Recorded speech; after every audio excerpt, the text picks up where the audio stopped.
Sometimes the tennis fates get it right. It was only fitting that 10 years ago, Roger Federer won the US Open. He'd lost at the previous 3 majors, including a classic at Wimbledon. But his title in Queens was his and tennis's way of saying, I'm going to be okay here, guys. But sometimes the tennis fates get it wrong. Who can forget Serena Williams on the threshold of winning the Grand Slam at her home slam, falling 3 years ago?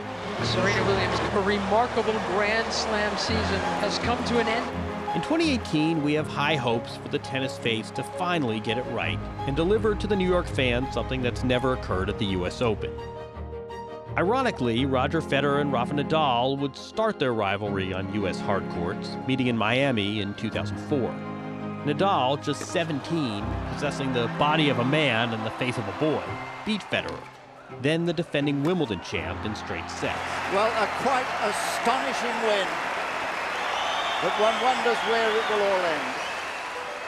Since then, they would conspire to form one of the great rivalries in all of sports, a textured, exhilarating, and historic relationship. They would play more than 35 more times.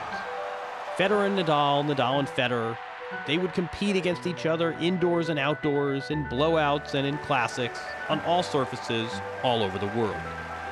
They would play in Melbourne, Paris, and on the lawns of Wimbledon. In fact, they would play each other at least 3 times at each of those majors, often in the final.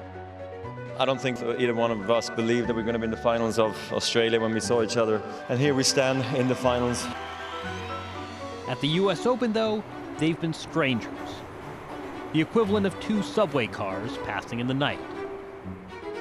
Sometimes they were a match away from meeting. Other times they never came close. Here's a note to the fates.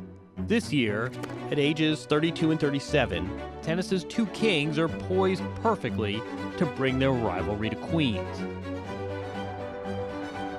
New Yorkers are not generally a patient bunch, and frankly, tennis fates, we've waited long enough for Federer-Nadal, Nadal-Federer in New York. This time, Ash Stadium, for the first time, let's make that happen.